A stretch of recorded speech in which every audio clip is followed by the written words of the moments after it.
You ladies and gentlemen of the press have been less than honest reporting to the American people what's going on in this country. The baby's out of incubator. We're dealing with Hitler Revisited. This is the Scott Horton Show.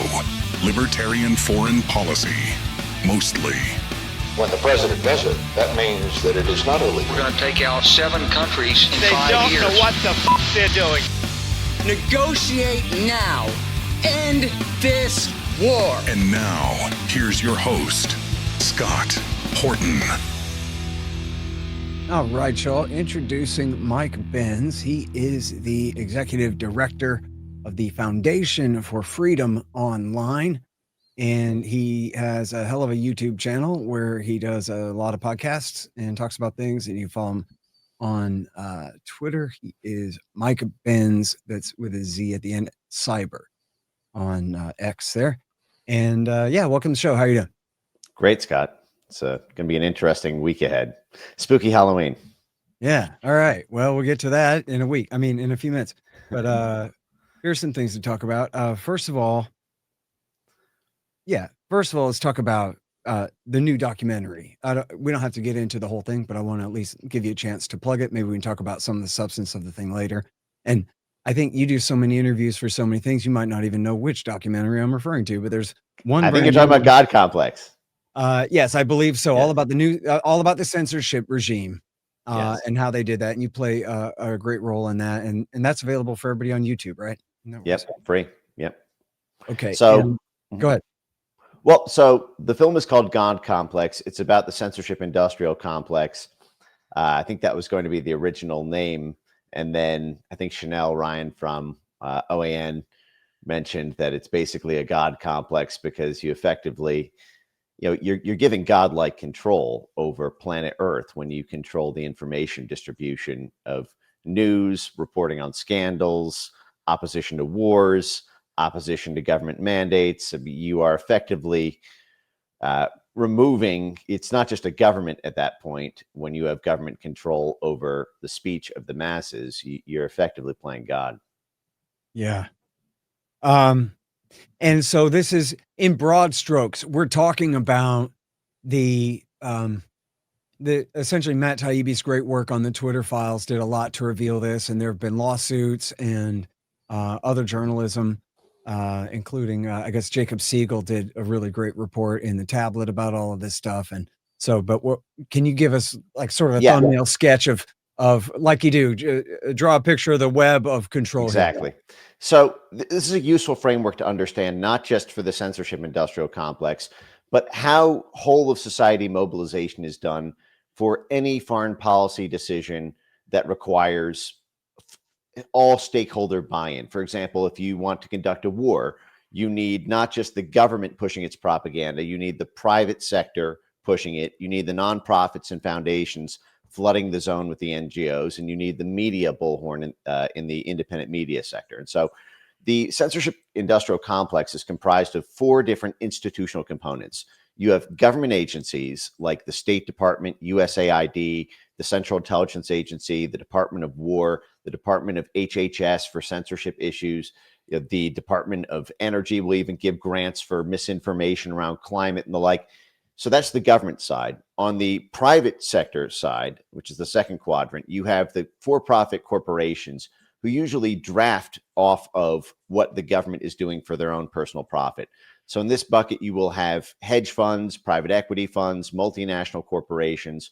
So for example, if Microsoft stands to gain $134 billion from the EU unlocking funds for Poland if they go through certain governmental reforms, and the right-wing populist party in Poland is blocking those reforms because they don't want their government contorted that way, then Microsoft may fund censorship of right-wing extremism or right-wing populists that the State Department is also trying to get rid of. So they will draft off of it and they will co-invest in it. The third category is the nonprofit sector. This is what they call civil society, and this ranges everything from NGOs, trade organizations, university centers are a big part of this, as well as community leaders, cultural figures, and the like. And then the fourth is media, is the kind of Wisner's Wurlitzer of media that is either tied financially to the state, which is often the case in Ukraine. For example, 90% of Ukrainian media outlets were funded by USAID.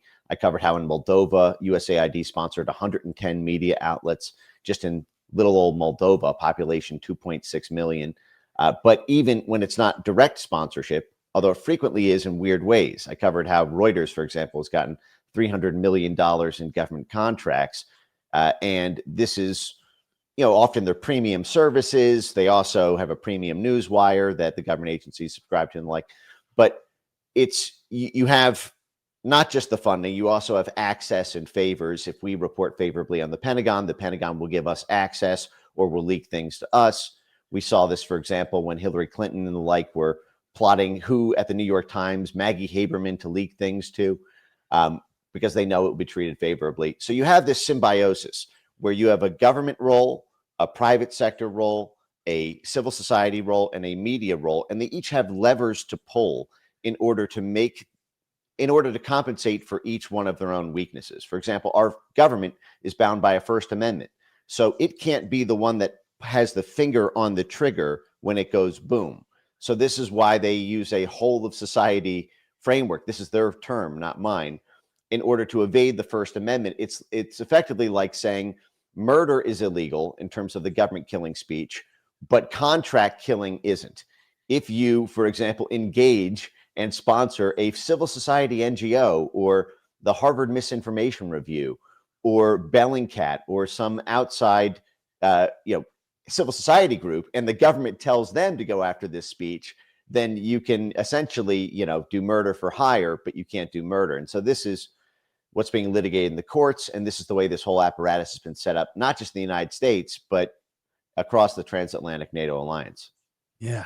All right. So, I mean, and just short, because I don't want to get too far into this. We can get back to it, but there's so much else to talk about too. But just on this, does the advent of the second Trump administration mean a rollback in any meaningful sense? Can you give me a % that things are better? Obviously, Elon Musk buying Twitter changed a lot just right there, but that's just one thing. Trump threatened Mark Zuckerberg, and Mark Zuckerberg then unscrewed Trump's Facebook account. But I don't know if that, I know that, for example, you probably remember when they came out with the proper not list in 2016, that scum Michael Weiss from the Atlantic Council and Craig Timberg at the Washington Post accused all good alternative journalists of fomenting Russian propaganda. And Google, then the monopoly search engine of the West, then dialed us all way down, and including antiwar.com where I work. And I don't think that's ever been fixed. But anyway, can you just, it's hard for me to picture the thing, but that's what I want to do. Can you give me like on a thermometer?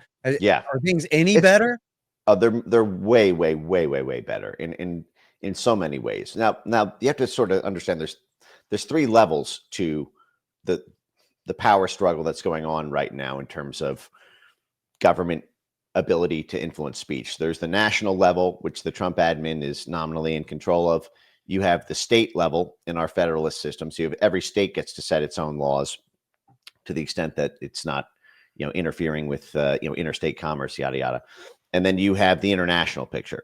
And so there are three layers to this fight. And at the national layer, I would say we are winning in huge ways. Now, I don't agree with everything that the Trump admin has done on this, but on the whole, it has been overwhelming. It's been a blitzkrieg, basically. I mean, we wiped out a huge percent of the funding for this apparatus. Probably about 75% of the funds have just been completely eradicated.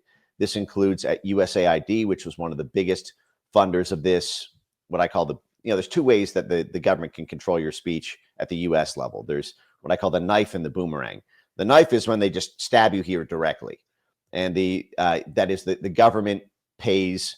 The National Science Foundation sponsors the Stanford Internet Observatory to target Scott Horton because of something he says about an election or vaccines or the Ukraine war, for example. The Ukraine war was one of the disinformation categories in the 2022 Disinformation Governance Board.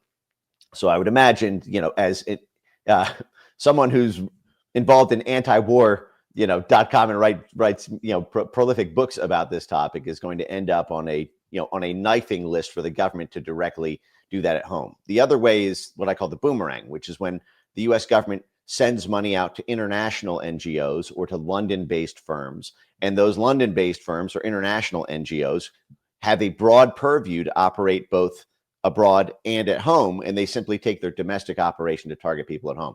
So this is, for example, like places like the Atlantic Council is a great example of this. The Atlantic Council has got 7 CIA directors as we speak on their board of directors. They are funded by the Department of War, and then also 3 different military divisions of the U.S., the Army, Navy, and Air Force. They're funded by the State Department. They're funded by USAID. They're funded by CIA cutouts like the National Endowment for Democracy. They're also funded by foreign governments like the UK Foreign Office. They're done. That's funding is for the purpose of influencing consensus building abroad about NATO, foreign policy and military goals, but they operate domestically. And there's no Smith-Mundt Act, so to speak, no Smith-Mundt type protections against foreign-funded NGOs operating domestically, which is a big gap right now in our regulatory structure in terms of protecting citizens from our own blobby beast. But so in terms of USA, that boomerang funding has been enormously crushed through USAID closures, through the State Department reforms. The State Department has rolled up about 130 different sub-agencies and has done essentially a regime change at the senior leadership level of many of the worst State Department bureaus, like the Department of Democracy, Rights, and Labor, which is the color revolution cell of the State Department, has been completely reoriented. Marco Rubio has he's enormously impressed me. I had a chance to speak with him and interview him around the closure of the Global Engagement Center, which was another one of these command nodes for internet censorship. And he was pretty full throttle on the whole philosophical change about this. And it's one thing to fund propaganda. And I don't think the U.S. government is getting out of that business in terms of turning the dial up on our own messaging. And this is, there are, for example, there's a pretty obvious foreign policy initiative being undertaken right now around Venezuela. So I would not, for example, expect the legacy remnant of the State Department Foreign Affairs controlling the remnant USAID funds to necessarily dial down support for media outlets in surrounding countries like Colombia or Trinidad and Tobago, or that's opposition. Rubio's project specifically, right? Right. But so what I'm getting at is there's kind of a necessary perspective that the goal for me is not to win on everything all at once immediately. What you want to do is there's kind of a triage within what's politically possible. And within that, so not only you have USAID and so state has just cut tens of millions, hundreds of millions of these contracts to fund foreign propaganda outlets. And a lot of this was because these propaganda outlets were being used for disinformation. They'd be funded for media assistance. And what they would do is they do countering disinformation work. So they would be telling Google's Central and Eastern Europe office and their trust and safety team and Facebook's Central and Eastern Europe office to censor anyone who supports Viktor Orban in Hungary, or anyone who supports the PIS party in Poland, or anyone who's calling for for an election to be held in Ukraine, et cetera. And so a lot of these things are against Trump foreign policy. And so zapping that funding is both sort of consistent on universal human rights principles around protecting free speech and advancing the Trump foreign policy. So that stuff has been easier than, for example, something like around the current contest with Venezuela or Iran or the like. What I'm saying is there will still be nodes of this. And I would not be surprised if you still see, if you see announcements around countering Venezuelan disinformation or Iranian disinformation, although I don't think it will be nearly at the level that it was before, at least over the next 3 years of the Trump admin. But domestically has been some of the biggest cuts on this. What we've done at the National Science Foundation, which was the biggest money gun of all of these for domestic funding, about $100 million to U.S. universities and NGOs just to spend their days listening to what we say and pressuring through essentially they call it top down and bottom up pressure. Top down pressure from the government through government jawboning and government threats to break up the tech companies, the government threats to withhold licenses, or government threats to not protect them from foreign regulations like the EU Digital Markets Act or Digital Services Act or the Canadian or Australian digital taxes. These tech companies need big daddy government to protect them in the international market from all the foreign laws that Malaysia or the Philippines or Australia or the EU will pass. And so they, according to Facebook's own global affairs chief, Nick Clegg, who was the former UK liberal leader who wrote the book How to Stop Brexit after Brexit had already been passed. Nick Clegg was telling in 2021, because you mentioned Mark Zuckerberg, and I actually don't think Zuckerberg's change came from Trump jawboning. It actually happened. What's reported publicly is the Jim Jordan letter that he wrote was in the summer of 2024, 5 months before the 2020 election. And also, so Trump was not even necessarily winning in the polls at that time when Zuck did that. But Zuck had been turning for a couple of years before that. I don't think Zuck actually wanted to go through with this at all from the beginning. In 2019, he gave the speech at Georgetown and another one at San Jose about how he thought censorship had gone too far on Facebook in 2019, before COVID-19 even hit. But then he was hit with a boycott campaign called #ChangeTheTerms, and Facebook lost $60 billion in market cap. So they had huge revenue drops because their entire profitability is based on advertising. This was how they convert eyeballs to dollars. And so they had a huge revenue drop. The market got super skittish on whether or not they would bounce. They lost $60 billion in market cap, and Zuckerberg folded and basically brought the ADL, the SPLC, the Atlanta Council DFR Lab, just a whole host of blob overlords into the trust and safety team. They made all the reforms, and Zuckerberg just turned his focus on VR, while Nick Clegg and the this entire set within the Facebook trust and safety team pretty much ran the show. But in 2021, with the vaccine mandates, this is incredible. This is in the Facebook files that Jim Jordan subpoenaed in March 2023. What it said was Zuckerberg, the White House, Rob Slattery, the digital affairs guy at the White House, told Facebook to censor all vaccine, anything that questioned COVID origins or vaccine side effects and the like, even true information. And Zuckerberg says to Nick Clegg, do we really have to do this? This seems extreme. And Nick Clegg, his global affairs guy, says, yes, we do, because we are dependent on the admin on multiple policy fronts. So we should think creatively about ways to be receptive to their demands for takedowns, because we have bigger fish to fry with the admin. And so this was the way this worked. And then, but Zuckerberg actually started making changes in 2023, a full year before the Jim Jordan letter. And what's funny is all these little blob NGOs and think tanks with a revolving door of State Department and CIA and Department of War people. On my foundation's website, we published a long investigative report. One of these NGOs is called the Center for Democracy and Technology. And in 2023, they were saying we need some sort of Russiagate style predicate, because at Facebook right now, at Facebook and Instagram, the whole Meta properties, including WhatsApp and their content moderation policies there, are beginning to align with Elon's cuts on trust and safety, because we don't have the pressure of a national security predicate. Mm-hmm. This was in 2023, 2 years, a year and a half before the 2024 election. So I think Zuckerberg, it was a long time coming. If I can just close out this point with a kind of funny way of thinking about this, the ultimate failure in losing the big tech community, or at least the Elon, and because Elon was a Democrat, and SpaceX was, basically powered by government subsidies, still is to a large extent. Tesla was powered by government subsidies and a coup in Bolivia for lithium supplies. You go down the line, and there's a kind of national security blanket on many of these big tech folks, whether that's Elon or whether that's Larry Ellison, whose Oracle is named after Project Oracle, the CIA project that Larry Ellison worked on in the 1970s.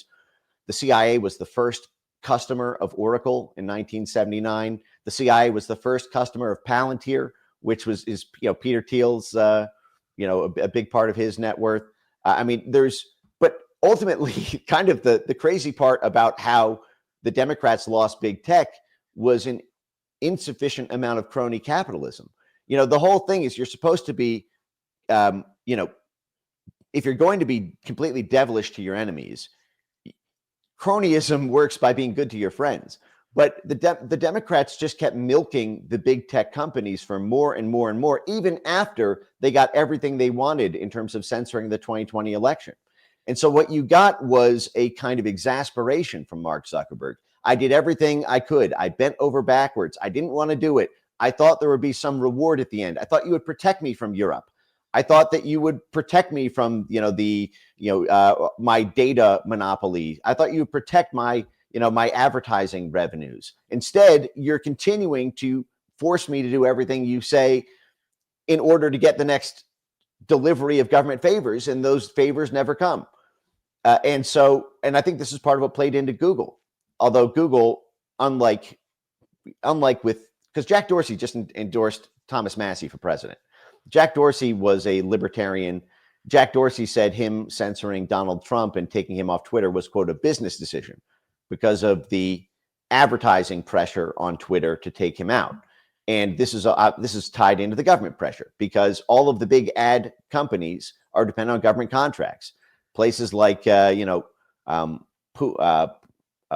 Publicis and Intercom and all these, they have hundreds of millions, billions of dollars of government contracts. There's 6 big supply side ad exchange companies, and they get billions of dollars in contracts to advertise for the Department of War, for the U.S. Army, for HHS, for all these different government agencies. And so there's a lot of leverage that the governments can put on the advertising side of this in order to do both a top-down and bottom-up pressure against the tech companies. But I think they basically threw their hat in with Trump, who announced early in the campaign that he would put an end to this pressure valve, that he would try to restore some semblance of a free market within the big tech space. This also includes on the AI. I think Biden lost, Mark Andreessen, for example, in a meeting that Andreessen talked about on Joe Rogan, where the government basically picked OpenAI and Anthropic and a handful of kind of Democrat-aligned AI cartel companies, and told Mark Andreessen and the so-called little tech VC incubator world that don't even bother funding startups because AI is just going to be centralized, and it's going to be basically 3 or 4 different AI companies competing with each other that will be government licensed and government protected. And so don't even bother trying to compete with the big boys. And so you have this big swing. Anyway, what I'm getting at is the funds of this have been massively cut. And I think that people have seen things are a lot more open now on the social media platforms within the United States. Oh man. All right. So there's so much there and so many other things too. I mean, well, and this goes right to, I guess, my next line of questioning here. Is the one major exception to that very recently would be the government of Israel, aka Larry Ellison, buying TikTok so as to censor people who oppose Israel's foreign policy there. And I have to ask you about this, and I'm very sorry because I really did look for receipts this morning. I couldn't find them anymore. And I read this thing, and it wasn't very specific, but it was a long time ago, half a year ago or something. I read this thing, and it says, oh, be very suspicious of Mike Benz because, he got his start being this very pro-Israel troll and had a few choice quotes in there and this kind of thing. And I saw, and I didn't get a chance to watch this either. I'm going to give you all the time in the world to answer me. Don't worry. I saw the headline, Soros versus Netanyahu. And I thought, well, if he's just on Netanyahu's side of that, I don't think he probably would title his YouTube video that. But I remember, I think the first time we talked, I asked you about Israel's role in the censorship regime. Maybe that might have been, I might be confused in that conversation. I won't say that. Anyway, point is, some say, oh, that guy, he's just a Likud and you can't trust him. On the other hand, though, man, I have to say, I like a lot of the things you say. And I've watched, quite a few of your YouTubes. And I hope, but I doubt that you read my book, Provoked, because I would like to brag and boast. So, like, look at all the work I did on the USAID and NED and all the color coded revolutions from, uh, you know, um, 1997, 98 in Slovakia, Albania, Croatia, before Serbia and the bulldozer revolution of 2000, and then the Rose Revolution, the Orange Revolution, the Tulip Revolution. I have all that in my book, and I did the deepest of dives on all that. There's another guy named Mark McKinnon who did a book called The New Cold War, who I think takes the trophy for best book on the color-coded revolutions. And he's lukewarm on them, but he's just a reporter, so it's okay. It's a really great book. But anyway, so I'm also very anti-USAID and intervention in these countries, very much so. And I'm also very anti-George Soros, but I'm also very anti-Israel. And I know that, as Arthur Bloom, the great journalist and writer, has written, that much of the anti-Soros pressure in America now is astroturf for the Likud, because they hate him, because unlike what some people might assume about George Soros, he actually doesn't give much of a damn about Zionism at all, and certainly has not been a supporter of settlement expansion on the West Bank and Greater Israel and all of this kind of stuff. And in fact, as I think you're going to probably elaborate over the next half hour or so here, he's bankrolling a lot of the groups that are supporting the leftist anti-Zionists in the streets for, exactly whatever purposes, and how much of that is his input or their own choice, considering the circumstances, is also worth discussing. But what I really want to get to is, what is George Soros' role now? Open Society, the Renaissance Foundation, and all of the associated groups, the NDI and IRI, and any of them, USAID, in terms of doing these same sort of operations here in this country. Because I think what you just talked about in terms of the 2020 election and the censorship then was part of what might have been considered a sort of pseudo color-coded type revolution and destabilization campaign against Trump in that summer with the Black Lives Matter protests. There's that famous Time magazine article where the lady talks about how the Democrats could turn these protesters off with a switch and tell them where to go and what to set fire to and all these things. But so, and then they say about Antifa, they go, well, it's not really an organization, it's this leaderless network. Some of these quotes are straight out of Colonel Halevi and Gene Sharp and How to Overthrow Friends of Russia in There, Near, Abroad, that I've been studying this whole time here. We're antiwar.com folk. We've been on this case for a very long time. So I know that's a lot to tackle, but I know you like talking almost as much as I do. So please tell us just what Israeli foreign ministry shill you are or are not, to start here. And what is the story behind all of that? What role does Israel play in your analysis of this? And by the way, you can be a Zionist. I don't insist everybody agree with me. I don't insist that everybody prioritize the same stories as I do. But because I guess there was, some kind of, implications out there of something a little nefarious, a sort of a willfulness of ignoring Israel or something like that, I would like to give you a chance to respond to those takes. So, and honestly, for your own sake too, because I think depending on how good your answer is, maybe people who are skeptical before might really want to listen to the rest of what you have to say from now on too, Well, I don't really care what people say about me. They can have their own opinion. I've put out, my response to this, and I'm very proud of my life history and everything I've been involved in. I wouldn't take anything that I did back. I don't really care to kind of talk about my own personal, I guess, experiences. I'd rather talk about kind of how I see the world and kind of the tectonic forces at play here on this. And I think that it's a very complicated topic. Well, Mike, I'm sorry that I didn't see, I did see a pretty lengthy response that you made to someone who was criticizing you from, I think, a quite different angle. and saying that, oh, look at what a sort of kind of right-wing troll you were or something like that. And I saw you explaining that actually, no, I was combating anti-Semitism by making friends with these people, which I think is fine. But I just wonder, like, because sometimes people say that when what they mean is, sheepdogging for Israel, when of course those are two totally different things. And so I'm sorry, I'm not trying to personally attack you at all, but I just am very curious. I think the audience would like to know. And I'm sorry because I really did look, but I didn't see your response to the kind of question that I had brought up here. Well, to be clear, I don't care if the audience wants to know. Okay. I don't.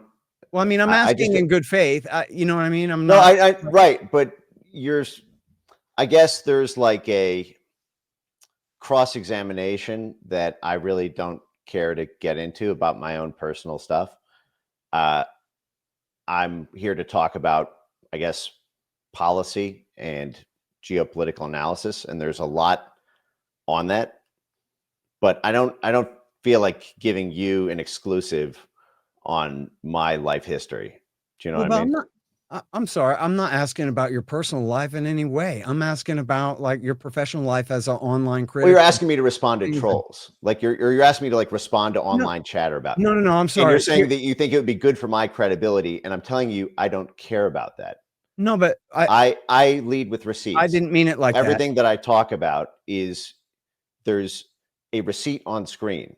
I don't care if you trust me. I don't care if you think I'm funded by Mossad. The food stamps are getting cut off tomorrow at the time of our recordings, and so does my Mossad check. So actually, for the next month, I will be totally open to being critical of Israel. Well, okay, I'm trying listen, to man, please forgive me, man. The thing about the Israeli foreign ministry thing was just tongue in cheek. I was just setting you up, obviously. No, I know. I mean, I'm being tongue in cheek too. But it's a very complicated romance between MAGA at the domestic level and the Israeli foreign policy, the Israeli side of the foreign policy establishment. And a lot of this goes back to what happened in the Obama years. There was a perception with the Iran deal, which was substantially sponsored by Barack Obama and spearheaded by Jake Sullivan and Bill Burns, who would go on to be the CIA director under Biden, a kind of change in the U.S. foreign policy relationship with the right-wing government of Israel. The Netanyahu tried to stop the Iran deal very intensely. There was intense Likud party pressure against the U.S. UK driven Iran deal. The UK. I mean, I don't think of it as a nuclear deal. It was called the nuclear deal. It was really an energy deal. It was a way to exploit the oil and gas reserves of Iran and open it up for commerce. And this was also part of the play against Russia at the time in the post-Crimea, so-called annexation, the referendum to join the Russian Federation, that this would be a way to also get, with US and UK partnerships, getting in on the money to Iran, you would be able to offset Russia. And so, because this has been the big problem, is if you kick Russia out of the EU energy market, where does the EU get its energy from? And there are only a couple of options. You've got basically LNG from the Permian Basin in Houston, or Norway, or Qatar, which in Qatar shares many of its gas fields with Iran. And so it's expensive to Europe if you ship it from Houston. It's less expensive in the form of natural gas. And so there was a lot going on at the time, and Israel and Saudi Arabia felt left out and badly burned by decades of friendship or very little sunlight between the foreign policy goals of US and Israel, really since the 1970s and the oil crisis in 73. And this created a partisan schism around Israel in the run-up to the 2016 election. You had Saudi Arabia was terrified that opening up Iran would make Iran the regional dominant player in oil and gas. So they had a sort of financial interest in Trump world and having Trump win. And you had Israel with its perceived security crisis that if Iran 100x'd its economy, that it would 100x military support to Hamas, Hezbollah, the Houthis, yada, yada. And so you had this kind of strange soup in the beginning of MAGA, where you had a American nationalist movement, which was really focused on the crumbling infrastructure of our own country. The fact that our streets weren't safe, the fact that our schools were failing, the fact that there was economic stagnation, that or no trickle down, Reaganite style, economics. You drive down the I-95 and it's, China looks a lot cleaner and safer and more advanced in many respects than our own infrastructure and streets and et cetera. And so you had this kind of working class, doesn't even know where, Ukraine is on a map type voting base. And then you had on the money side of things and on the international community and foreign policy institutional side, you had kind of what at the time was on the outskirts of the foreign policy establishment, which was, the sort of Likud party folks in Israel, and you had, the MBS folks in Saudi Arabia, and a handful of others that were at that point relegated to the rim of influence in the international community. But both sides needed each other to overcome the Democrats.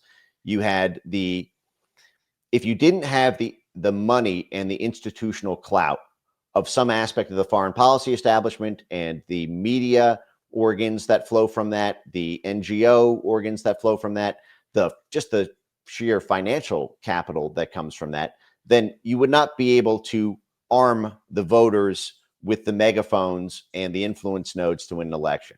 Likewise, on the foreign policy interests, you would not be able to overcome the Iran deal, Soros, Bill Burns, Obama, Biden foreign policy plan for Iran, unless you had a MAGA voting base that was voting for Trump. So you had this kind of strange bedfellows marriage from the outset. And that dynamic continues to this day, which is one of the things that is playing out right now within the Republican Party. And I think it kind of came to a head with the Iran strikes, where there was, I think it's fair to say that the U.S. was dragged into doing some form of strikes on Iranian nuclear facilities because of the advance actions of Israel that then sort of demanded, in order to keep this alliance intact, the kind of kinetic strikes or support for the Iron Dome. And this kind of brought to a head things a couple months ago that had been brewing for a decade. I mean, it was 2015 when Trump started running. We're in 2025 now. And that continues to this day, in the sense that if one side loses the other, they probably both lose to the Democrats.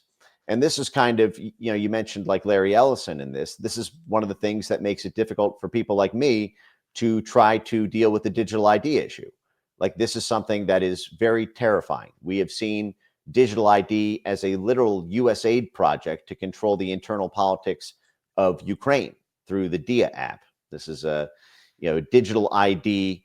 They called it a state in a smartphone, which was a USAID project that was co-sponsored by Google and I forget if it was Visa or American Express, but one of the credit card companies. So that basically everything in Ukraine operates under this kind of digital ID thing. Their health records, their voting records, their services for state payouts, and it's tied to their bank accounts and their social media accounts. And so USAID, which is a front for U.S. intelligence and statecraft, has essentially the perfect General Michael V. Hayden, kind of stellar winds thin thread ability to completely have a political radar system, an early warning radar system for anyone who opposes Zelensky within Ukraine, because we know everything because of their digital ID. And then you see this is happening in the UK with Keir Starmer, who is, another, the backstory on him is completely wild, but he's openly, not only do they have this thing coming, but he's openly doing propaganda on X about, how digital ID will, bring Britain into the modern world, which Britain in the modern world is pretty much the last place you want to be. I should note separately. But the fact is like you have this kind of many of these victories in terms of beating back the Atlanticist foreign policy blob in terms of its funding and partnerships with the U.S. government. But there are a couple of these exceptions that I like. I mentioned the Venezuela one. The Israel one is another one. It's difficult because you have this situation where someone like me wants to oppose digital ID, and I'm aware that Larry Ellison is a fundraiser for Republicans. He was, kind of a VIP at Trump inaugural types. Is a big force that has been a vector for assisting Trump world to power. At the same time, works very closely with the government of Israel. And you have another one of these kind of, if you were to go against Larry Ellison on this, and Larry Ellison switches to supporting Democrats, you can see how this causes political friction in terms of how far to push versus punish people within your own coalition or without risking defection. And this is one of these things that's very difficult because, for example, on the free speech side, I think that the end result of what the Trump administration has done on confronting universities has been spectacular. This is the first time the American government has confronted the revolving door nexus between American education and the U.S. government. I mean, I always say you can't spell academia without CIA. The U.S. university system really blossomed in a Cold War funding context, starting with Eisenhower in the 1950s as a super NGO blob structure within U.S. power. I mean, Harvard. That's a great way to put it. Sorry to interrupt. I just want to say I like that. Go ahead. Well, it's important to understand this. There's no free market in American education. Everyone agrees our PISA scores are we're like number 40 or something in the world in terms of, our education. You have, so both at the K through 12 and at the higher education level, you have this foreign policy internationalist set that has control over our own, what should be kind of nationalist or at least nationally controlled or domestic focused education priorities. And to understand why that is, you have to kind of go back to see how did they get so powerful in the first place? Something like Harvard was, around in the 1600s in the Salem witch trials. Harvard was around before we even had a United States of America. But Harvard did not become Harvard until it became an instrument of statecraft during the Cold War and set up international influence nodes and received, $9 billion is the amount that Harvard University was set to receive in government grants on January 2025, coming into Trump's inauguration. $9 billion, not in contracts, in grants, in free money. If I want to compete with Harvard University, I need to compete with the fact that Harvard gets $9 billion in free money to play with.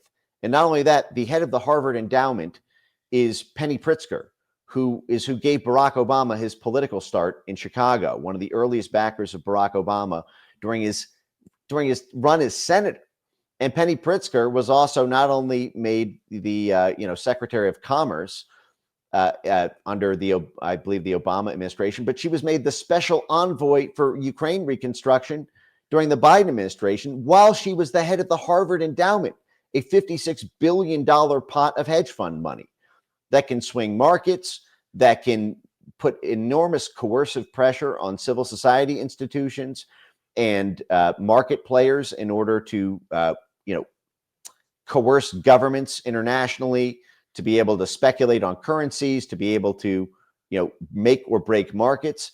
And so you have this like Harvard node, and we saw this in the 1990s. How did we privatize Russia in the 1990s? How did we do the economic rape of Russia that effectively, looted it and left them bitter and angry against trusting the Americans in terms of switching over to a capitalist system? And this is kind of what gave rise to Putin and Putinism, was the rejection of the shock therapy privatization policies of the Yeltsin years. But that was done by Harvard University by way of USAID. USAID gave something like $336 million to the Harvard Institute for International Development, which at the time was, Jeffrey Sachs and Larry Summers and these guys.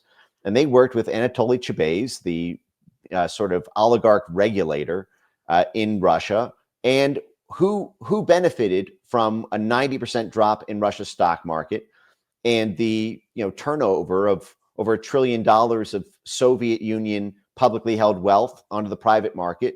It was the Harvard endowment, which got no bid contracts and got exclusive sole bidder auctions for everything from debt to steel mill interest to oil interest. It was Harvard University, and at the time, the Soros Quantum Fund, which was also, this USAID adjacent, sort of, you had the Open Society NGOs that were all over Russia, and they were effectively the civil society arm of the Soros Management Fund family of funds, the time the Quantum and Renaissance and all these guys. And they got to, buy up these assets at fire sale prices. And that relationship continues where they are advancing U.S. foreign policy interests. Harvard University can tell a foreign government to do something in much more explicit terms and without having the fingerprints of U.S. statecraft on it. It won't be reported in the international press that, Tony Blinken crowbarred a foreign country to turn over all of its private resources to his friends. It'll be reported that this was simply, economic reform advice from trusted experts in the Harvard, economist world. Hey guys, Scott here from Mundo's Artisan Coffees. It's the Scott Horton Show flavored coffee breakfast blend. It's part Ethiopian, part Sumatra. It's really good. All you do is go to scotthorton.org/coffee and it'll forward you on there to Mundo's Artisan Coffees. Get it? They hate Starbucks because they represent the war party, of course. And so they're Mundo's and they support peace. And guess what? Scott Horton Show Coffee is the #1 best-selling coffee at Mundo's Artisan Coffees right now. Just go again to scotthorton.org/coffee. Man, if you have any money, you should be buying gold with it. Central banks are hoarding it up. And if you need some, you should go to rrbi.co. That's Roberts and Roberts Brokerage Inc. It's my buddy Tim Fry. He's a really great guy. Him and this business, they've been over there for a very, very long time. And they will help you get your metals and they will always do you right. That's Roberts and Roberts Brokerage Inc. at rrbi.co. All right, this episode of Scott Horton Show brought to you by the books I wrote. You can see them behind me there. Enough Already, Fool's Errand, and then Enough Already, and Provoked. And then, of course, one might have fallen down there, but I got Ron Paul, the great Ron Paul, Scott Horton Show interviews, and Hotter Than the Sun. See that one back there, over there, that way. Hotter Than the Sun, Time to Abolish Nuclear Weapons. That's all interviews I did all about nukes, and really great stuff. And I busted my ass on these things, and I've gotten a really great reception on all of them. They were all been endorsed by Ron Paul, and Daniel Ellsberg endorsed 2 of the 3 I wrote. He would have endorsed the 3rd one, I know, but he died too soon, unfortunately. Tucker Carlson says that Provoked is the definitive account. And in fact, that's what Glenn Greenwald and Aaron Maté said about it too. The definitive account of the new Cold War with Russia and the war in Ukraine. So maybe check that out. Hey guys, I have another podcast now, right? Yeah, me and the great American historian Darryl Cooper. That is Martyr Made. He's my co-host, and we host a show every Friday night. We might be switching to 2 days a week here sometime soon, but for right now, we're doing Friday nights live at 8 o'clock Eastern time on the YouTubes. Checked out our Twitter handle, Provoked Show. So let me ask you, because I've reported all about that, and I have a whole section on that in my book about the shock therapy in the 90s and the role that they all played in that, USAID and Harvard and all of that. But I had overlooked, but if it sounds like what you're saying is that when you list off USAID, NED, IRI, NDI, and all the Soros groups, that the Harvard Institute for International Development goes right in that list the whole time through today, even if we're talking all of Georgia, Ukraine 04, Ukraine 14, and all of the rest. Is that right? They all do this. All of the major universities. the business model for universities, what do they always say about Harvard? It's a hedge fund with a university attached. Well, so is Columbia, so is MIT, so is the Stanford University. They all are. The business model is not what people think it is. And like, look at like, what is Mike Pompeo doing right now? He was the Secretary of State and he was the director of the Central Intelligence Agency. Well, he's at the Columbia SIPA school, the School for International Public Affairs and their Institute for Global Politics. This is the same kind of interstitial coordinating node. They meet with the Ukraine government. Now they're doing it. This is shadow diplomacy is what this is. So let's talk about I want to talk about this whole network at home. One quick thing on that, because who is with Mike Pompeo at the Columbia SIPA school? What is Hillary Clinton doing right now? She was Secretary of State, and now she's at the Columbia SIPA school right next to working with Mike Pompeo. What is Victoria Nuland doing right now? She's employed by Columbia University at the Columbia SIPA school at the Institute of Global Politics with her colleagues, Hillary Clinton and Mike Pompeo. And she was the Undersecretary for Political Affairs, 50% of which doesn't even work for the State Department. It's CIA under diplomatic cover. And while she's on the board of the National Endowment for Democracy. Okay. But now, so I want to ask you though about American leftists, and I don't mean college kids, because I've known some black bloc and what would now be called Antifa, I guess, left anarcho-communist types back when I was on Free Radio Austin in the days of the Seattle protests and all that. I wasn't there, but I knew some of the kids that went there and stuff like that. Most of them are not college kids. Most of them are working class kids and are pretty hardcore leftists. And then Columbia students protesting against Israel on the street, or for cutting kids' parts off, or whatever crazy thing they're protesting for. That's its own sort of thing, whatever it is. But what I'm really interested in, though, is the role of these Soros organizations, especially, and associated groups, in funding the real radical left, like the ones who will burn your city down radical left, who, again, are not the college kids. Can I answer that after? I guess the way to phrase it would be like this: is Antifa American outpour or pora, or is it different than that? Yeah, I do want to get to that. Okay, which is like a fascinating rabbit hole. There's one point that I was kind of building up to connect. Oh, I'm sorry, man. I can't help myself sometimes. Go ahead. It's all good. We could talk for 20 hours on this. But since you were talking about kind of the Israel, sort of side of the free speech issue, I just want to kind of connect what I was saying to this. Please do.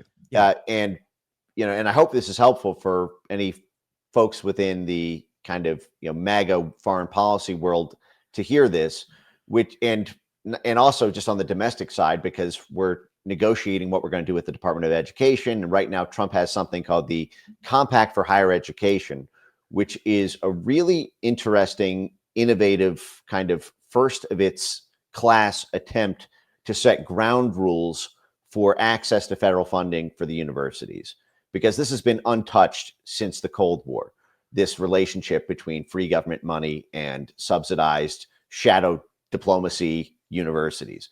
But the Trump admin, I kind of started that rant by talking about how I liked the outcome of what was happening in terms of, I think something like $7 billion are on hold to Harvard University, and several $100 million at Columbia are on hold. And I started that by saying, this is the right outcome, but for the wrong reasons. Like, I don't think that should be right now. That's being spearheaded in substantial part on like anti-Semitism and like speech code type pressures. And I think that is really not the way to try to like drive reforms that are lasting in terms of the relationship between the federal government and the universities. I think there are free speech issues with that. I think that while there are real cases of some of these protests turning violent or bordering on harassment or outright like blocking access to a library or like harassing, kids as they're trying to get to class, I think that those instances are often conflated. I mean, this gets to this like anti-Zionism, is anti-Semitism kind of theme, which I think is I don't think that's a good way to go about it. I think it actually backfires tremendously on pro-Israel voices to try to do that. And I think when that is the terms under which you get access to federal funding, you're not doing it in the interests of Americans. You're doing it in the interests of the foreign policy focused side of MAGA, while you have that sort of MAGA movement in power. And I don't think it actually redounds to the benefits of the voting base who voted for that government in power. And I think it actually engenders resentment, and it actually makes it more difficult to litigate internationally the international side of the censorship industrial complex. We're arguing at the State Department and White House level against the EU Digital Services Act and against these hate speech laws in the UK that are arresting 12,000 people a year, which is, like 20 times more than Russia and like 10 times more than China even arrests for social media. The little UK is, the global leader in arresting people for hate speech. And this is effectively like hate speech, soft laws for access to federal funding at a time when we're simultaneously trying to, rid DEI out of the higher education space. So I think it just creates a mountain of contradictions, a jumbled of, it makes it harder to litigate things as free speech as a universal principle. And I think you could achieve the same result by simply going after the kind of blob, influence axis rather than on free speech grounds. So I think that the Compact for Higher Education should have a second draft that kind of, reflects that and, helps the people in the United States who go through the university system rather than being, tied to these other pretexts. Yeah. And it totally just helped the MAGA movement overall to be consistently 100% good on free speech, unlike those other guys. And we don't carve out exceptions for anybody else and that kind of thing. It leads to something to believe in, man. Right. Come on. Right. And so like tying this to what's happening with Soros, and I'll just do like one kind of interstitial to this is there are going to be foreign policy choices that a Republican apparatus is going to make that are different than a Democrat apparatus because of the international constellation of allies and donors and influence nodes. Like the schism that opened up in 2015 with the Iran deal is still with us. Soros and Netanyahu were at war within Israel.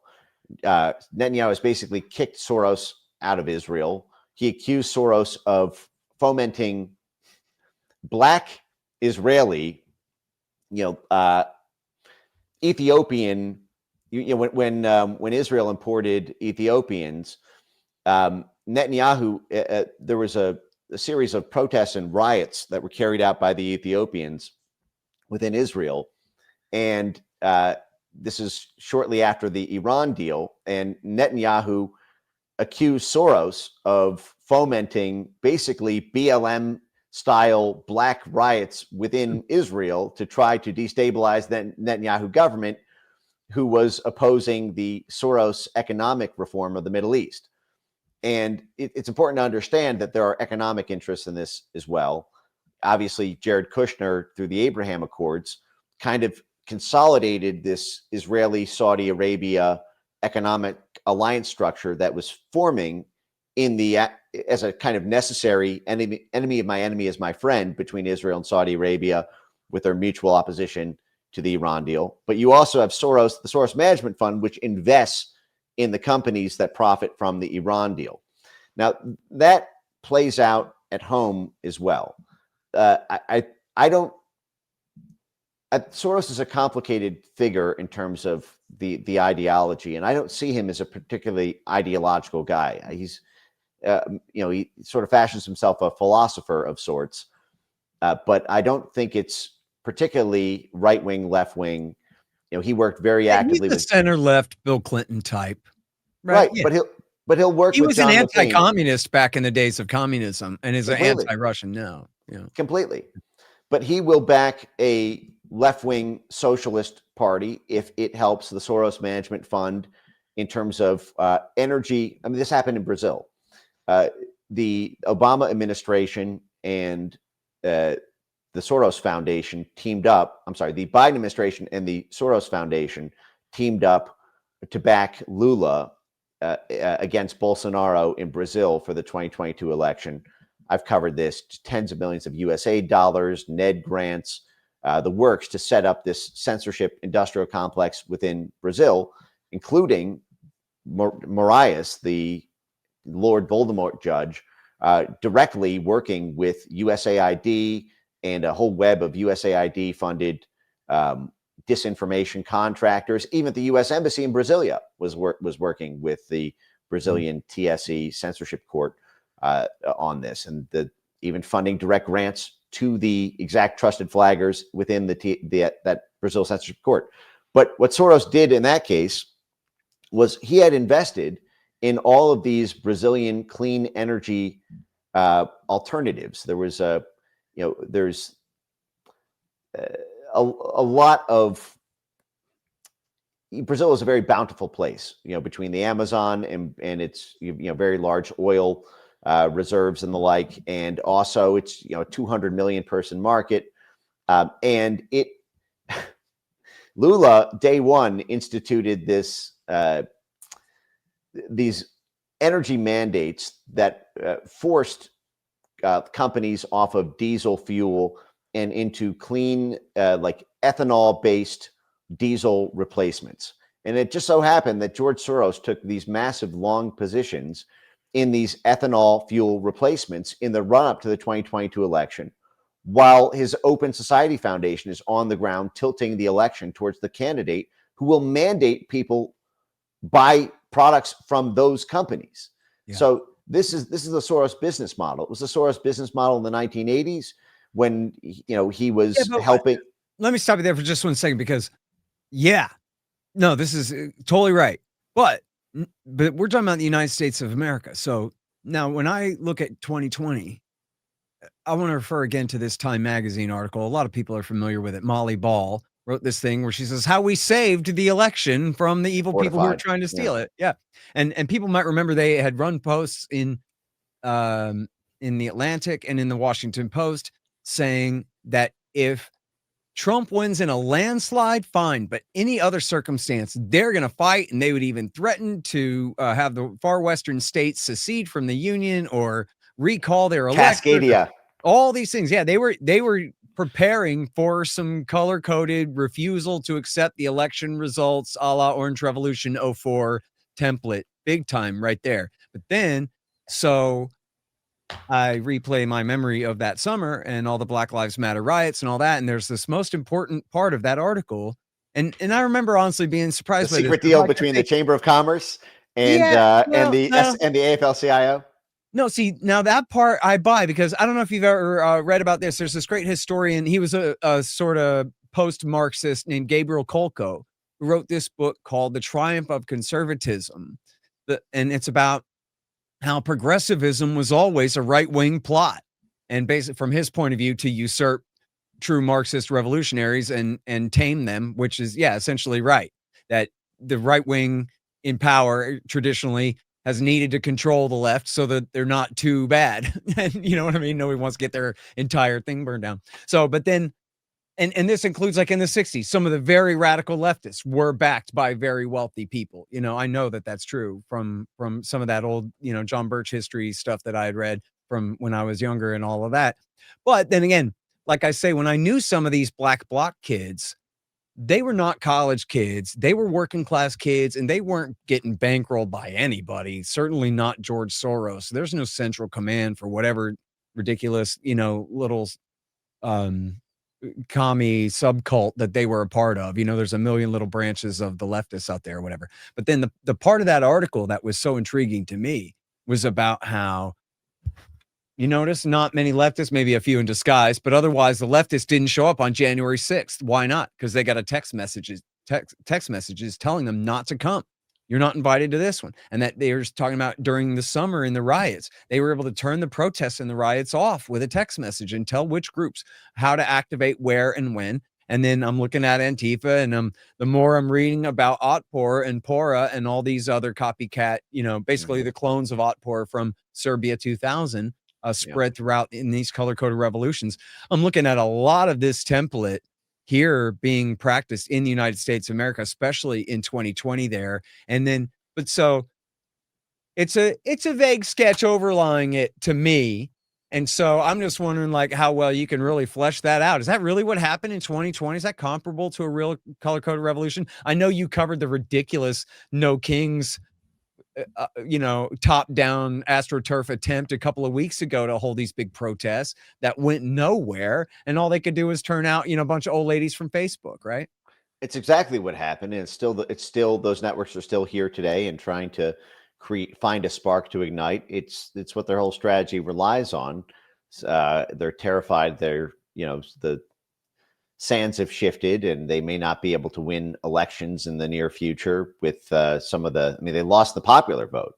First time Republicans won the popular vote in 20 years or over 20 years, and when the blob loses a free and fair election, the first step, if you don't think you're going to win the next one, is to induce a destabilization event. You need to, basically reshuffle the cards to create a situation where you either can win the next election because the people believe this government is destabilized and unable to provide for its people, or you run the government out because the government's perceived as illegitimate and you have masses of people in the streets.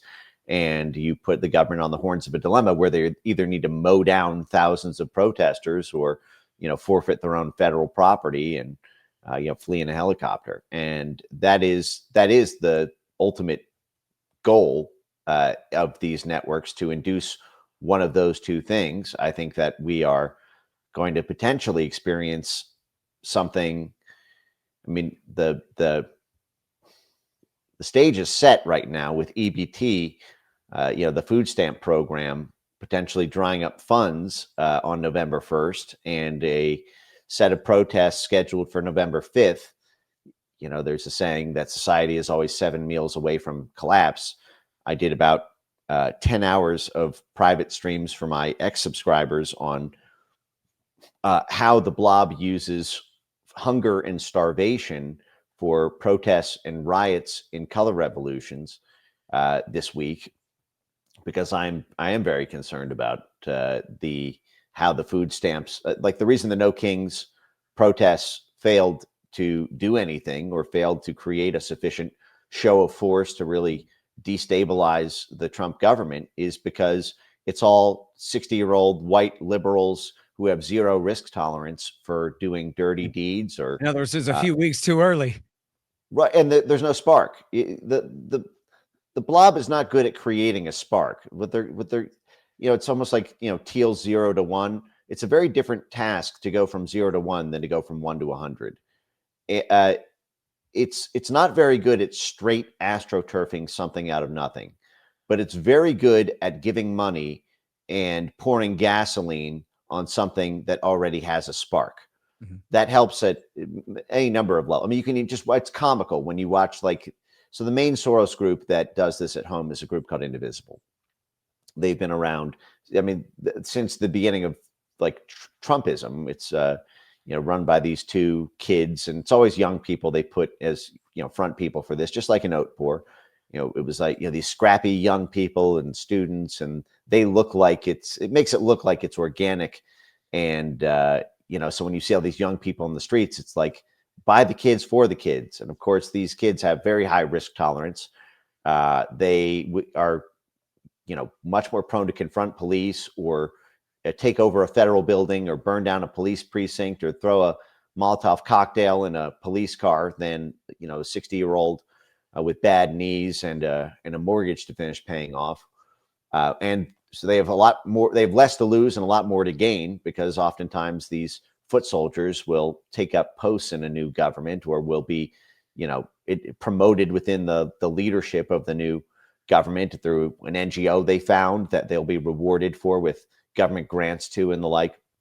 But what I'm getting at here is this network is the main driver of instability in the United States and has been for a long time. There's a great article.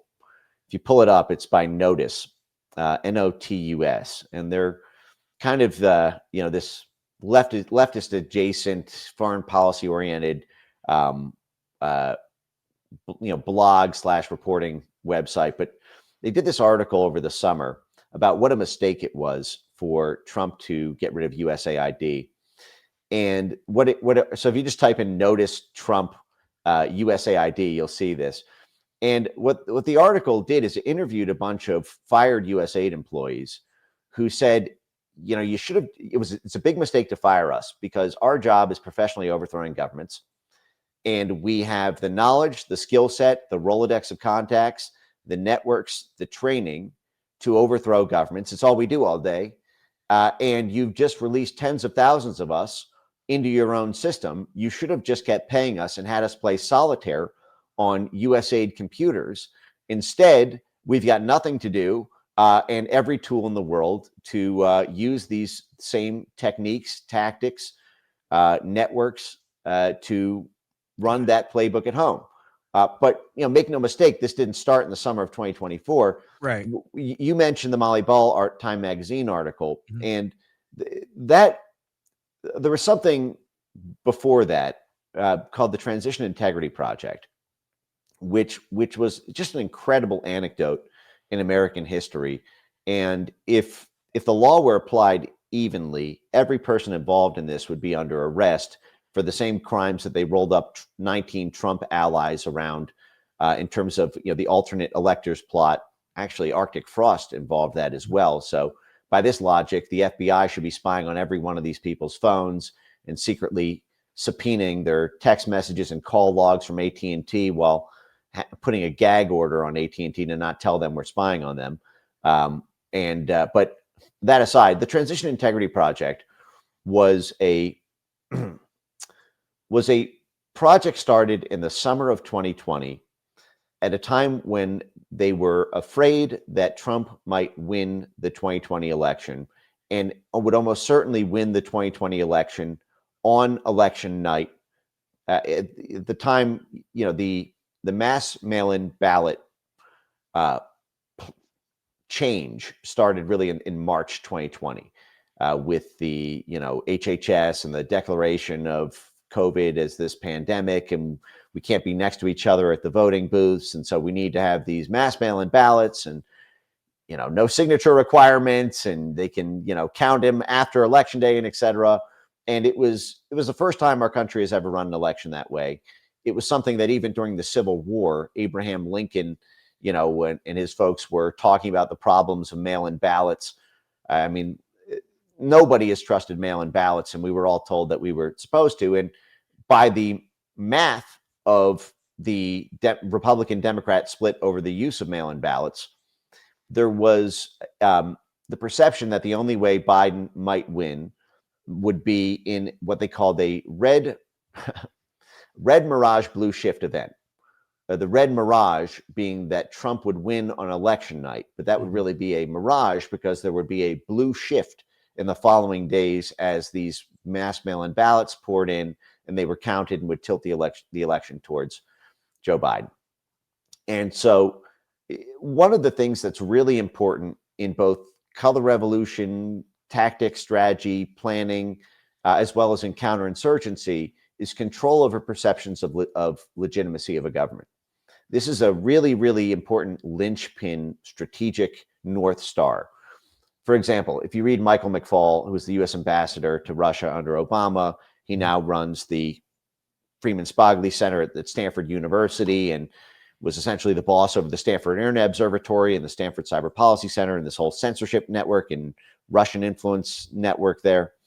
But Michael McFaul, for basically 30 years before his U.S. ambassadorship, was a color revolution planner, theoretician. He was one of these, again, back to this joke about you can't spell academia without CIA. He was one of these democratization studies, international affairs, how to build civil society resistance movements in order, kind of building on the Gene Sharp literature and legacy, and control over perceptions of the legitimacy of a government is a big part of how you actually create the legitimacy for a post-coup government, and also how you rally people to the streets to protest and then riot to create that Euromaidan Square moment. Right. And so the idea, because otherwise it's a coup. If the president is legitimate, then having masses of people, January 6th style, as we're told, invade the Capitol building and take it over and declare, the QAnon shaman the president, that's just an insurrection. But if the government is illegitimate, then the government's attempt to stop the legitimate government of the people is the actual coup. And so you can frame a coup as a counter coup simply by switching perceptions of legitimacy of a government. That's just what Palpatine did in episode 3. Well, we are, sometimes, reality is stranger than fiction, but yeah, Lucas, he was on something there. Now, so, the COVID lockdowns, look, it was the Democrats. What I'm asking here, I'll tell you up front, I'm asking whether my perception can be proven right, whether you know that I'm right. It looks to me like the Democrat governors locked their states down the worst, the longest through the year 2020 as a destabilization campaign against this entire country. And if it cost them their governorship, which in most cases it didn't, Whitmer got reelected, no problem. But if it had cost them their governorship, well, fine, that would be them taking one for the team in order to destabilize the country and the Trump administration to soften him up and get rid of him. But then again, I've never seen where like, oh, the emails have been revealed where they said we have to keep the lockdowns because it'll hurt Trump politically or whatever. But I can easily imagine them as I just described. So what do you know about that? Were the lockdowns really part and parcel of a whole color-coded coup against this guy in 2020? Well, let me answer that, and then I want to come back to this transition integrity project thing, because I only got to lay out kind of the tip of the iceberg, because there's when you see the structure of how that was all set up and what they did, and how that was what I was talking about when I referenced the Atlantic Council or the Atlantic Magazine and the Washington Post article about how they were preparing to do a color-coded coup if Trump won. This was all they were getting ready to. That's what you're talking about, right? With that, yes, and not just planning to. They set up the whole network. It was, conspiracy requires agreement and an act in furtherance. They didn't just have the agreement. They took all, and I'll lay that all out, but just on the lockdown thing. Yeah. So, the receipts around the intention of the lockdown, I don't have. And so this is just speculation, unlike with the Transition Integrity Project, where I can walk you through all the documents and timestamps and page numbers. And I have all this on my X account. If anyone just goes to Mike Benz Cyber and just puts in TIP or Transition Integrity Project or Rosa Brooks or any of the characters in this, that will spell out. But on the lockdown front, there's a couple things to hit here that are interesting. Trump was running at the time on the economy because of the COVID pandemic. At the time, Trump had a lot of momentum in terms of, I ran into this because I was working in the White House and I was trying to fight against big tech censorship. And, what I ran into is that Trump was saying MAGA equals Microsoft, Apple, Google, and Amazon, because that was the golden goose of the U.S. stock market. And Trump was campaigning on the stock market being at all-time highs. And when you shut down commerce, when you shut down the economy, you naturally create economic destabilization, and you take that point away. The government is perceived as failing. And the very thing Trump was running on, are you better off today than you were 4 years ago, was undermined during election year. And there are a couple of points worth hitting on that. I want to hit the teachers union's role in this. And I also want to, since, it's at the time of our recording, we are about to enter, this November food stamp shutdown issue. Chris Coons came out yesterday, and when he was asked about the, Senator Chris Coons came out and said that when he was asked about the food stamp shutdown and what this might do to Democrats, because so many, a vastly disproportionate amount of food stamp recipients are Democrats. And he answered it by saying, actually, we think that it will redound to our advantage because it will create leverage.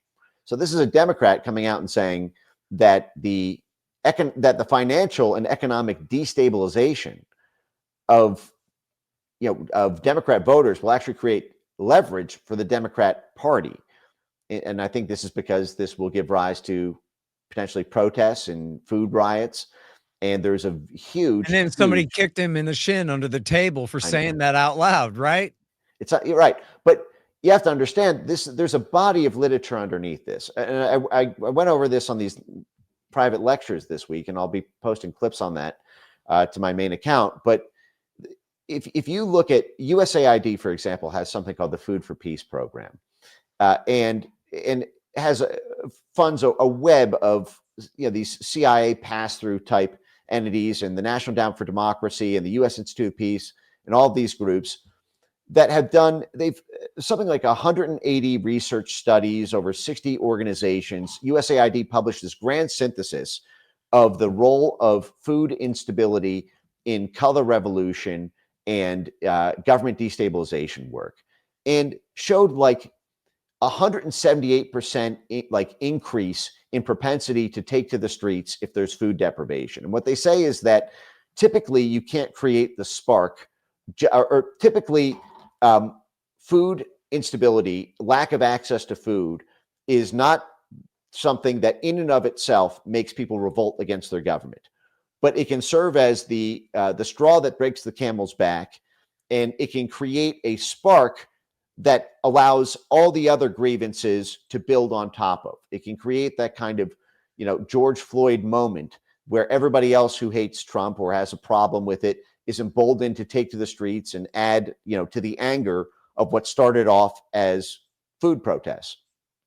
And this idea of like a kind of economic deprivation that, shuts down the country economically and gets people into the streets and protest, there's an aspect that played out in 2020. So let me talk about the role of the shutdowns in, for example, you mentioned the governors, but another part of this was that the schools were shut down. And you had a very powerful force on the national stage at the time, and still today, Randy Weingarten, the head of the American Federation of Teachers. This is 1.7 million teachers. They are kind of the most active and powerful political arm of the National Education Association, the main umbrella teachers union group for the United States. And Randy Weingarten just wrote a book called Why Fascists Fear Teachers. And she laid out how powerful teachers unions are to control national economies. Because if the teachers walk out and the schools shut down, then the parents have to stay home. You're not just depriving kids of the ability to learn for a couple months in school, you are depriving parents of the ability to work. They have to stay home and care for their kids. They have to basically not go to their jobs because the vast majority of parents cannot afford a nanny to look after the kids. She describes exactly what she did in 2020, but just like in a hypothetical type context, that this is something you could do. Right, but you have to understand it's not hypothetical at all. Yeah, it doesn't sound like it. We're having this conversation 5 years later. We all saw exactly what she did. Randy Weingarten was on the executive board of the National Endowment for Democracy, the most prolific CIA cutout. Yes. And then, she was at NDI, the DNC branch of the CIA. And you have to understand there's this relationship between the foreign policy establishment and our domestic teachers unions. There was a big scandal in the 1960s. You just go to Google right now and type in CIA, NEA, World Confederation of Organizations of the Teaching Profession, or just type in CIA $1 million National Education Association. This is a domestic, you can actually read this in the declassified JFK files, which is how I first found out about this. In March 2025, Tulsi Gabbard declassified the JFK files. And one of the things I went over in my subscriber streams when we were covering this was this incredible document on the CIA and teachers unions in the JFK files. Hey, it says right here, CIA.gov. CIA piped $1 million to 2 teachers groups. And CIA.gov charges CIA used teachers union in the Nation magazine when the CIA was the NEA. Yes. Go ahead. Now, and look at what the NEA is. That's the biggest teachers union in the United States. This is the umbrella teachers union for every teachers union in the United States. They are the AFL-CIO of the teachers union space. And they were directly taking funds from the Central Intelligence Agency in order to effectively, they call it capacity building, to build up the capacity of select teachers union influence nodes in order to win the civil war within the teachers union sect about policy, about education, about curriculum. Now, part of this was because of the Cold War at the time. And there were, at the time you had this kind of CIA, you had a whole host of scandals around the CIA picking favorites in domestic, the natural civil war that happens within every party over party policy. And at the time, the Democrats, the Republican Party was hegemonic in terms of its Cold War posture, but the Democrat Party was not. Today, that's reversed. The Democrat Party is hegemonic on foreign policy, but there's a civil war within the Republican Party between the MAGA camp and the neocon, internationalist Republican set. Right. And so I'm you sorry see to today, stop you, man, but I just have a heart out here, but I got to go. A guy's going to interview me in 1.5 minutes here. okay. But I thank you so much for doing the show. I've actually been trying and failing to get a hold of you for many months now. So I'm glad we had a chance to do this. I hope we can do it again soon, man. Yep. Great. All right. Thanks for the chat. Okay, everybody. That is Mike Benz. He is at the Foundation for Freedom Online. He is in the great new documentary called The God Complex. And check out his great YouTube channel as well. Thank you again, Mike. Thanks, Scott. The Scott Horton Show is brought to you by Roberts & Roberts Brokerage, Inc., Moondo's Artisan Coffee, Tom Woods Liberty Classroom, APS Radio News, and Dissident Media. Subscribe to the show at scotthorton.org, scotthortonshow.com, libertarianinstitute.org, youtube.com/Scott Horton Show, iTunes, Spotify, etc. And check out my books, Fool's Errand, Enough Already, and my latest, Provoked, How Washington Started the New Cold War with Russia and the Catastrophe in Ukraine, at Amazon.com. And I'm serializing the audiobook of Provoked at scotthortonshow.com and patreon.com/Scott Horton Show. See you next time.